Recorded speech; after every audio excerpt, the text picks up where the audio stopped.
Renungan Harian Katolik, Kamis, 15 Februari 2024. Menyangkal diri dan memikul salib. Yesus berkata kepada mereka semua, "Jika seseorang mau mengikuti aku, ia harus menyangkal dirinya, memikul salibnya setiap hari, dan mengikuti aku." Lukas bab 9 ayat 23. Saudara-saudara, kemarin kita mulai masa Prapaskah, masa khusus untuk menjalani pertobatan dan olah rohani dengan meningkatkan doa, amal, dan pantang puasa.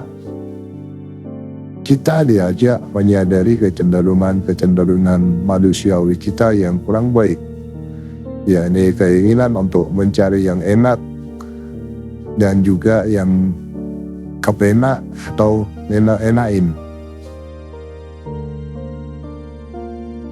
Setiap kali ada kesulitan sedikit pun atau hal yang membuat kita tidak nyaman, kita berusaha untuk menghindarinya.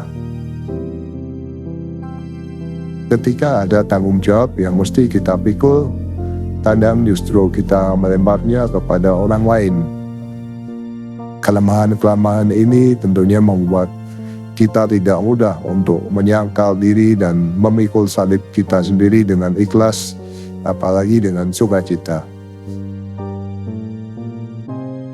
Saudara-saudara, hari ini Yesus menyapa kita agar kita memahami makna penderitaannya. Ia dengan terbuka dan berterus terang berkata, Anak manusia harus menanggung banyak penderitaan dan ditolak oleh tua-tua, imam-imam kepala, dan ahli-ahli Taurat, lalu dibunuh dan dibangkitkan pada hari ketiga.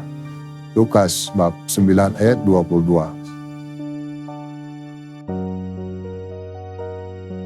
Di sini Yesus mengetahui bahwa ia akan menanggung banyak penderitaan, tetapi ia tidak menyerah. Ia mengalami penolakan, tetapi ia tidak membalasnya dengan menolak pula. Ia bahkan dibunuh, serta mengalahkan maut dan kematian dengan bangkit pada hari ketiga. Konsekuensinya, kita yang mengikuti jejaknya harus berusaha untuk semakin serupa dengan dia.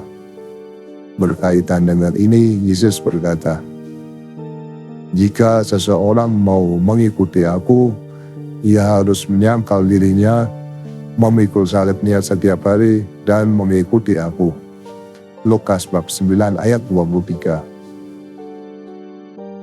Menderita bersama Kristus, serupa dengan dia, kehilangan nyawa karena dia, membawa konsekuensi pada keselamatan abadi bagi diri kita.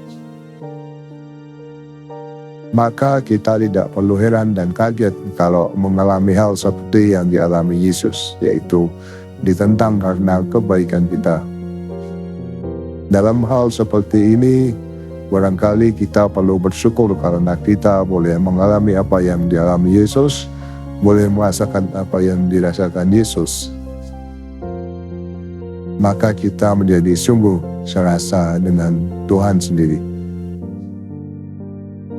Mengalami tantangan seperti ini sering berat dan kita dapat merasa tidak tahan lagi. Maka marilah kita mohon kekuatan Yesus agar dalam pertentangan dan memanggul salib itu kita kuat dan punya daya tahan. Tuhan, kuatkanlah aku kalau aku terus memanggul salib hidupku. Memang pada saat sekarang ini, menyangkal diri merupakan hal yang paling amat tidak populer, apalagi ketika dikontraskan dengan budaya konsumerisme. Penyangkalan diri hanya akan bernilai dan dapat dihayati kalau dimotivasi oleh keinginan-keinginan yang kuat untuk mengikuti Yesus. Hendaknya kita selalu sadar bahwa Yesus telah mengorbankan dirinya dan memberikan segala-galanya untuk kita. Saudara-saudara, Mengapa kita mau menyangkal diri dan rela berkorban untuk seseorang yang kita kasihi, tetapi seringkali merasa berat untuk menyangkal diri dan berkorban bagi Tuhan? Padahal Tuhan adalah harta kita yang paling berharga, baik di dunia maupun di akhirat. Dia telah dan akan selalu memberikan segala-galanya kepada kita.